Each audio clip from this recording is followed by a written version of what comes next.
नमस्कार सभी को मेरा गुड मॉर्निंग। कैसे हो? मैं डॉक्टर प्रकाश बेगड़ मेरे YouTube चैनल में आपका स्वागत करता हूं। ये जो मेरे वीडियो आप देख रहे हो ये ज्यादा से ज्यादा लाइक एवं शेयर करें ताकि और भी इस वीडियो का उपयोग कर सके, ताकि आने वाला जो समय है उस समय में होने वाले जो कंपटीशन एग्जाम है घर बैठे अच्छी तरीके से तैयारी करें। अपना जो टॉपिक चल रहा था वो टॉपिक चल रहा था राजस्थान की ज्योग्राफी, और राजस्थान की ज्योग्राफी में राजस्थान के भौतिक प्रदेश को अपन ने पढ़ लिया था कि जो अपना जो पश्चिमी मरुस्थलीय प्रदेश है, पश्चिमी मरुस्थलीय प्रदेश को मुख्यतः दो भागों में बांटा था। 50 सेमी समवर्षा, उसके बाद 25 सेमी समवर्षा, इसको दो भागों में बांटा था। एक बांटा था अपन ने अर्ध शुष्क मरुस्थलीय प्रदेश, एक बांटा था शुष्क मरुस्थलीय प्रदेश। तो अपनी बात चल रही थी, उसके आगे अपन देखते हैं कि अर्ध शुष्क मरुस्थलीय प्रदेश है, इसका विस्तार कहां से कहां तक है, तो ये अपन ने पढ़ लिया था। और इसमें मुख्यतः दो भागों में बटी होती है तथा इस मरुस्थल को दो भागों में बांटती है, डिवाइड करती है, विभाजित होती है। एक था बालू का स्तूप विहीन प्रदेश, एक था बालू का स्तूप प्रदेश। अपन ने पढ़ लिया था बालू का स्तूप विहीन प्रदेश पढ़ लिया था।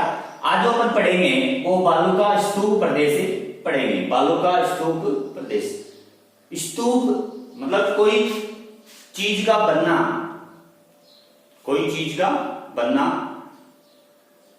अब ये जो बालू का स्तूप प्रदेश है ये मुख्यतः क्या है, ये वास्तव में सुनना में ध्यान से, ये बालू का स्तूप मुख्यतः क्या है, तो ये अपना जो रेतीला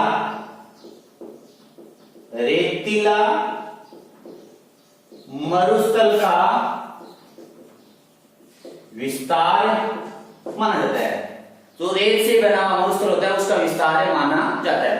इसका विस्तार कहां से कहां तक है, तो इसका विस्तार दक्षिण में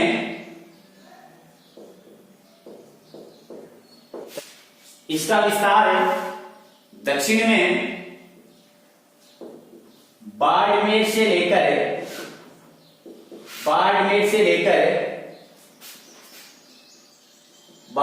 लेकर भारत पाक सीमा के सारे उत्तर में श्री गंगानगर तक है। इसका विस्तार, किसका विस्तार, बालू का स्तूप प्रदेश है। इसका विस्तार कहां से है, तो ये दक्षिण में बाड़मेर से शुरू होता है, भारत का जो सीमा उसके सारे कहां तक है, उत्तर में श्री गंगानगर तक है, एक इसका एक यूनिक नाम भी है, ये भारत की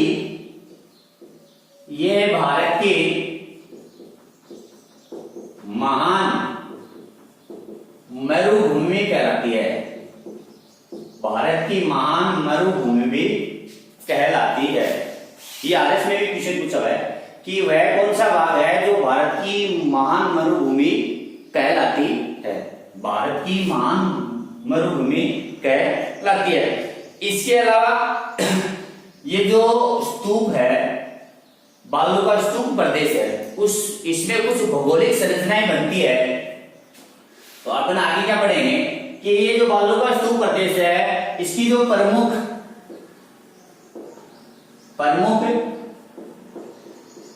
जो भौगोलिक संरचनाएं कौन कौन सी है, तो इसमें जो प्रमुख भौगोलिक संरचनाएं होंगी वो एक होगा पहला बालू का स्तूप, एक अपना होगा पहला क्या होगा बालू का स्तूप, दूसरा कौन सा आ गया आपका प्याला, तीसरा कौन सा होगा इसमें हमदा, चौथा कौन सा होगा इसमें बालसन। चार प्रमुख भौगोलिक संरचनाएं इसमें बनेंगी, या चार प्रमुख भौगोलिक संरचनाएं पाई जाती है। कौन कौन सी, एक बालू का स्तूप प्याला, एक आपका आमदा, एक आपका बालसर। अब अपन क्या करते हैं, आगे क्या करेंगे कि ये जो चार प्रमुख भौगोलिक संरचनाएं हैं इसको एक एक करके अपन क्या करते हैं, इसको आगे पढ़ते हैं। मेरी वीडियो को ज्यादा से ज्यादा लाइक एवं शेयर करते रहिए। बालू का स्तूप भौगोलिक संरचना क्या होती है? बालू का स्तूप भौगोलिक संरचना क्या होती है? तो ये क्या होती है कि हवा के साथ कुछ मिट्टी होती है वो उठकर आ जाती है और उसके जमाव से कुछ हवा के साथ कुछ मिट्टी उठकर आ जाती है और उस उठकर आई हुई से बनी जो संरचनाएं होती है वो संरचना किस प्रकार की बनती है? या तो बनती है गुंबदाकार की,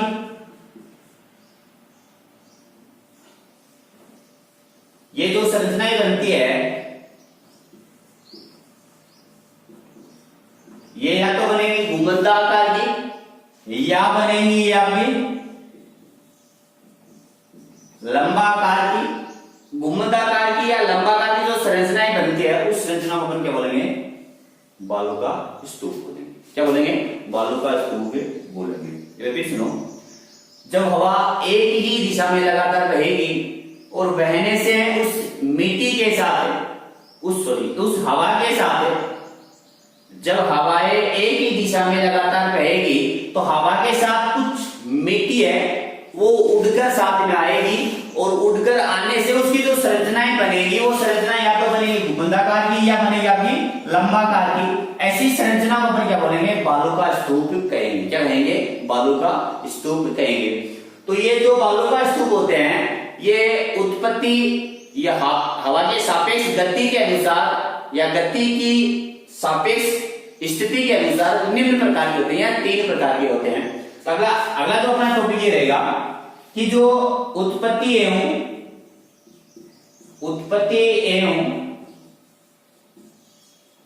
हवा के सापेक्ष स्थिति के आधार पर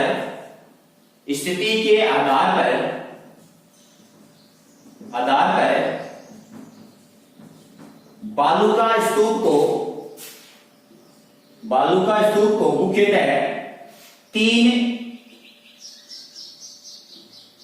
प्रकार के पाए जाते हैं। उत्पत्ति है वह हवा के सापेक्ष स्थिति है, इसके आधार पर जो बालू का स्तूप होते हैं मुख्यतः 3 प्रकार के पाए जाते हैं। वो 3 प्रकार के कौन कौन से हैं? तो एक इसमें जो बालू का स्तूप होगा वो होगा अनुप्रस्थ बालू का स्तूप। एक कौन सा होगा? अनुप्रस्थ बालू का स्तूप।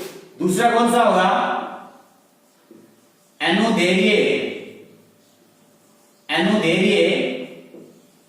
बालू का स्तूप। अनुदैर्घ्य बालू का स्तूप। तीसरा कौन सा होगा? वो होगा आपका बरखान बालू का स्तूप। बरखान बालू का स्तूप। कौन कौन से? एक इसमें जो होगा वो होगा आपका अनुप्रस्थ बालू का स्तूप। दूसरा होगा अनुदैर्घ्य बालू का स्तूप। तीसरा होगा बरखान बालू का स्तूप। तो 3 प्रकार के जो स्तूप बनते हैं वो किसके आधार पर बने हैं? उत्पत्ति किस प्रकार की उत्पत्ति होती है या हवा के सापेक्ष जो स्थिति होती है इनके आधार पर बालू का स्तूप को अपने कितने भागों में बांटते हैं? 3 भागों में बांटा जाता है। अब ये जो बालू का स्तूप है इसको अपन विस्तार से पढ़ते हैं। पहला जो अपना है उसको अपन बोलेंगे अपन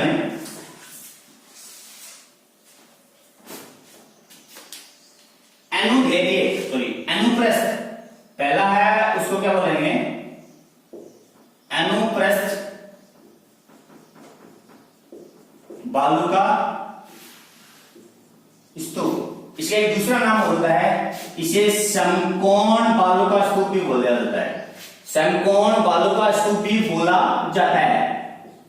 बालू का स्तूप कहा जाता है क्योंकि जैसे ये बनता है, जैसे हवाएं हमेशा आपको पता है राजस्थान में पश्चिम से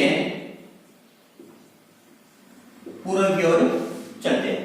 अब ये जो बालू का स्तूप बनेगा वो क्या है, जो हवा के समकोण बनेगा। बालू का स्तूप क्या बनेगा, यहां बनेगा। तो इस बालू का स्तूप की ये कौन सी दिशा हो गई आपकी, ये कौन सी दिशा हो गई, ये इसकी दिशा हो गई उत्तर दिशा, ये इसकी क्या होगी दक्षिण दिशा। इसमें आपको दो ही बात चीज में ध्यान रखना है, अनुप्रस्थ बालू का स्तूप होता है, इसका आपको एक ही दो ही बातें इसमें क्या करना है, ध्यान रखना है। एक समकोण बालू का स्तूप कहते हैं, कहने का मतलब इसकी जो उत्पत्ति होती है वो जो हवाएं होती है उसके ठीक समकोण पे बनने वाले जो स्तूप होते हैं, हवा की दिशा के समकोण पर जो बनने वाले स्तूप होते हैं या बालू का स्तूप होते हैं, वो कौन से कहलाता है, अनुप्रस्थ बालू का स्तूप कहलाते हैं। और अनुप्रस्थ बालू का स्तूप की जो दिशा होती है वो दिशा कौन सी होती है, उत्तर से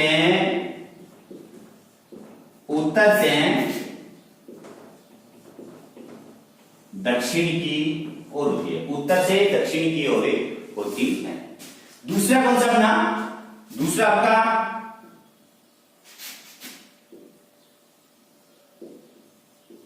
अनुदैर्घ्य बालू का स्तूप। इसका दूसरा भी नाम होता है रेखीय बोल दो या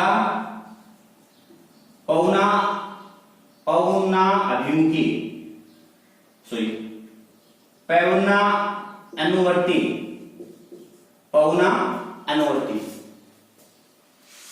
इसकी जो दिशा होगी, बनने की जो दिशा होगी वो हमेशा क्या होती है,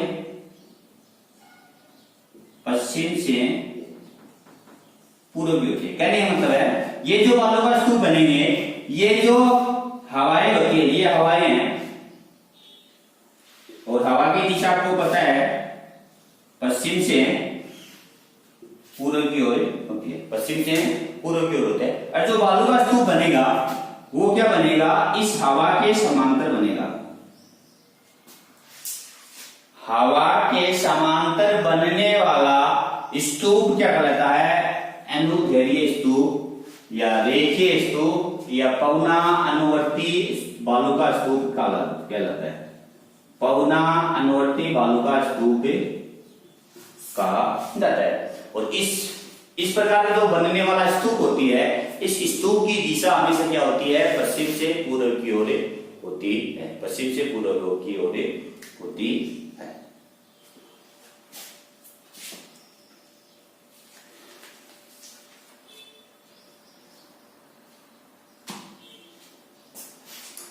तीसरे प्रकार का जो बालू का स्तूप है,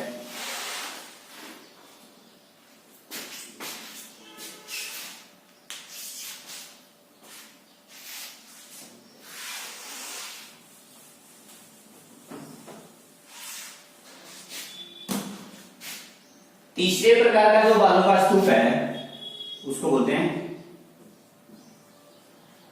बरखान बालू का स्तूप। बरखान बालू का स्तूप, इसको पौना अभिमुखी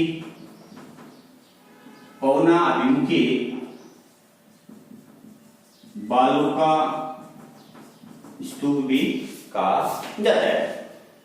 ये जो बनता है ये हमेशा हवाएं आती है उस हवा के सामने बनता है। हवाएं आती है हमेशा हवा के सामने, जैसे हवाएं आपको पता है पश्चिम से पूर्व की ओर आएगी, हवाएं क्या आएगी पश्चिम से पूर्व गई तो बनेगा कहां बनेगा, यहां बनेगा। या हवाएं पश्चिम से पूर्व की ओर इस प्रकार बनेगा, पश्चिम से पूर्व की ओर बनेगा। तो अपन ये कहेंगे कि ये जो बालू का स्तूप बनता है उसको पौनाभूमि भी कहते हैं, और ये जो संरचना बनी है वो क्या है, अर्ध आकार, अर्ध चंद्राकार की। तो इसका दूसरा नाम, एक नाम और क्या कह सकते हैं उनको, कि ये जो अर्ध चंद्राकार बालू का स्तूप भी इसको कहा जाता है। ये जो अर्ध चंद्राकार बालू का स्तूप होता है ये मुख्यतः जैसलमेर जिले में सर्वाधिक पाया जाता है। जैसलमेर जिले में जो बरखान बालू का स्तूप है सर्वाधिक पाया जाता है, सर्वाधिक पाया जाता है।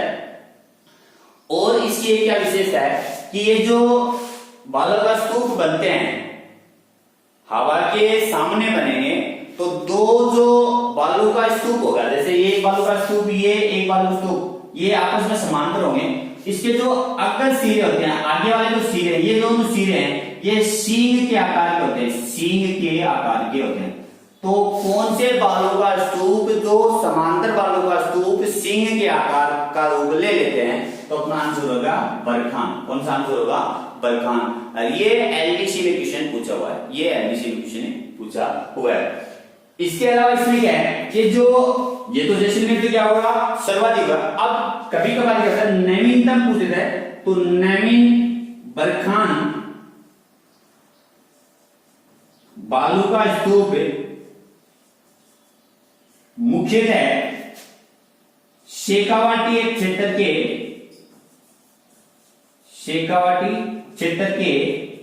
सटासर, जो कहा था चूरू जिले में, शेखावाटी क्षेत्र, सरदार शहर एवं वो चूरू जिले का दूसरा भालेरी के आसपास दिखाई देते हैं।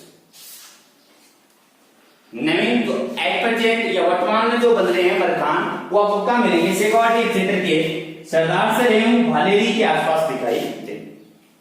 अगली इसकी बात क्या है कि ये जो दो अर्धचंद्राकार बालू का स्तूप बनते हैं, ये जो अर्धचंद्राकार जो बालू का स्तूप बना, इन बालू का स्तूप के मध्य एक संरचना पाई जाती है। दो अर्ध चंद्राकार बालू का स्तूप या दो बरखान बालू का स्तूप के मध्य एक संरचना, भौगोलिक संरचना पाई जाती है। उस भौगोलिक संरचना को बोलते हैं कारवा। क्या बोलते हैं, कारवा। और प्राचीन समय में जो ये कारवा है, प्राचीन समय में ये कारवा है, ऊंट के मार्ग को प्रदान करता था। जब ऊंट से, प्राचीन समय में ऊंटों से सामान लाया जाता था, तो चोरों से बचने के लिए इस मार्ग का उपयोग किया जाता था। क्योंकि ये क्या कहते हैं, दोनों तरफ बीच में क्या होता है, इसमें गड्ढा होता है, दोनों तरफ समांतर थोड़ी ऊंचाई में होते हैं, तो बीच में आसानी से ऊंट का मार्ग बन जाता है, जिससे ऊंट आसानी से रेगिस्तान में चला जाता है। तो इंपॉर्टेंट चीज ये है, ये इस बार जो अच्छा क्वेश्चन भी बन सकता है, एक दो बार पहले भी पूछा हुआ है कि आपका लेव स्टेशन वाली थी, उसमें भी पूछ दिया था, फर्स्ट ईयर में पूछ दिया था कि जो कारवा क्या है, ये कारवा किस बालू का स्तूप बनाती है, तो आपका होगा बरखान में कारवा क्या है। तो प्राचीन समय में ऊंटों को मार्ग प्रदान करने के लिए जो स्तूप, ये तो अपन उत्पत्ति एवं हवा की सापेक्ष स्थिति के अनुसार पढ़ा, अन्य प्रकार के कुछ बालू का स्तूप भी वहां पाए जाते हैं। कि एक इसमें जो अन्य प्रकार का बालू का स्तूप पाया जाता है उसको बोलते हैं तारा। क्या बोला जाता है, तारा। एक बोला जाता है नेवखा, तारा बोला जाता है, नेवखा बोला जाता है। एक बोला जाता है पैराबोलिक बालू का स्तूप, पैराबोलिक बालू का स्तूप। एक बोला जाता है इसमें आपका शीफ, एक बोला जाता है इसमें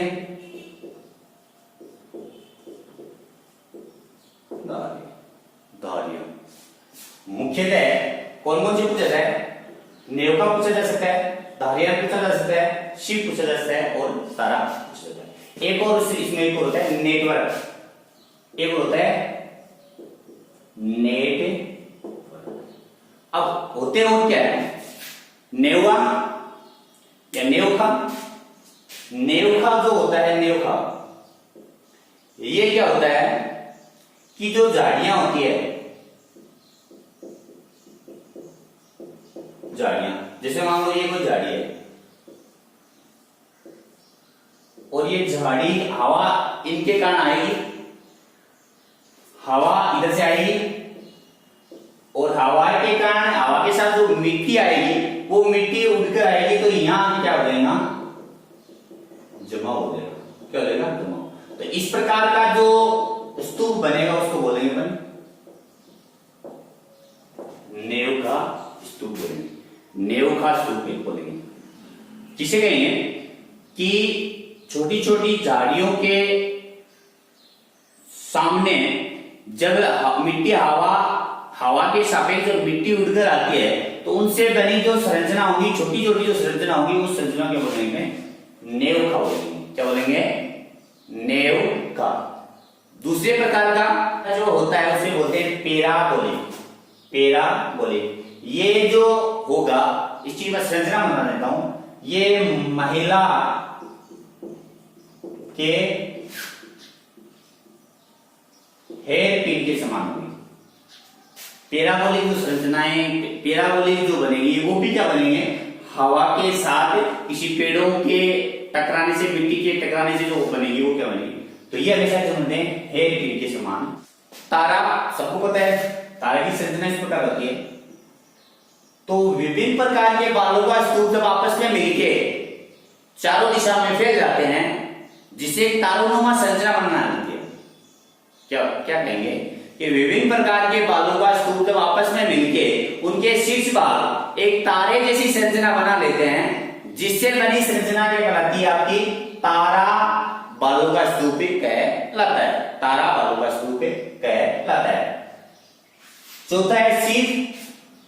शीप, शीप ये लंबे होते हैं, तीव्र बनते हैं। शीप जो होता है वो मिट्टी के साथ, हवा के साथ जो मिट्टी उड़कर आती है उस मिट्टी से जो तीव्र गति से लंबे जो बालू का स्तूप बनते हैं। और इन बालू का स्तूप की धारणा जो लंबाई होती है वो लगभग 300 मीटर के आसपास होती है। 300 मीटर आसपास लंबे बालू का स्तूप होते हैं, उनको क्या बोला जाता है, शीप बोला जाता है। क्या बोला जाता है, शीप बोला जाता है।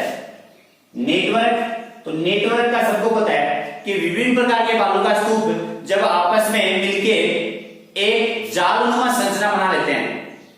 विभिन्न प्रकार के बालू का स्तूप तेज हवा के साथ उनके साथ उड़कर मिट्टी आने से विभिन्न प्रकार के बालू का स्तूप मिलकर एक जाल जैसी संरचना बना लेते हैं। वो जाल जैसी संरचना क्या कहलाती है आपकी, नेटवर्क बालू का स्तूप कहलाती है। नेटवर्क बालू का स्तूप कहलाती है। और इनके जो नेटवर्क होता है, इसके बालू का स्तूप होते हैं, इनका जो अग्र भाग और पश्चिम भाग होता है, नेटवर्क बालू का स्तूप के जो अग्र एवं पश्चिम भाग होते हैं वो आपस में जुड़े हुए होते हैं। तो वो कौन से बालू का स्तूप, इनके अग्र भाग एवं पश्चिम भाग आपस में जुड़े होते हैं तो अपन क्या बोलेंगे, नेटवर्क के बालू का स्तूप। और सबसे इंपॉर्टेंट है वो धारियान, धारियान बालू का स्तूप। तो ये ध्यान देना, ये मुख्यतः कौन से जिले में पाए जाते हैं, जैसलमेर जिले में पाए जाते हैं। क्या पाए जाते हैं, जैसलमेर जिले में पाए जाते हैं। और जैसलमेर जिले के किस स्थान में, तो लगभग सम क्षेत्र है, सम तहसील के आसपास जो बालू का स्तूप बनते हैं वो क्या बनते हैं, धारियान बालू का स्तूप बना जाता है।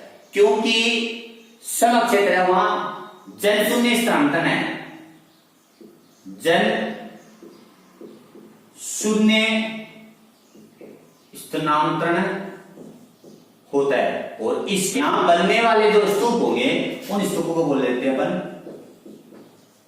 धारियान। क्या बोला जाता है, धारियान। जैसे ये कोई एक स्तूप बना, क्योंकि यहां पर आता जाता है नहीं, तो जनशून्य स्थानांतरण है। अब आगे साथ मिट्टी आ गई, तो मिट्टी से बनकर क्या बनाएगा आपका बालूस्टोन। इस पे कुछ ऐसे स्ट्रक्चर या संरचना आपको दिखाई देगी। जैसलमेर में जो सम क्षेत्र है वहां दादिया नाम के बालू का स्तूप बनते हैं, उनमें एक आपकी सर्पिलाकार की जो संरचनाएं दिखाई देती है, इन सर्पिलाकार को बोलेंगे अपन दोहरे। क्या बोलेंगे? दोहरे। तो सर्वाधिक दोहरे कहां पाए जाते हैं? यार मेरे वीडियो को ज्यादा से ज्यादा सब्सक्राइब, ज्यादा से ज्यादा शेयर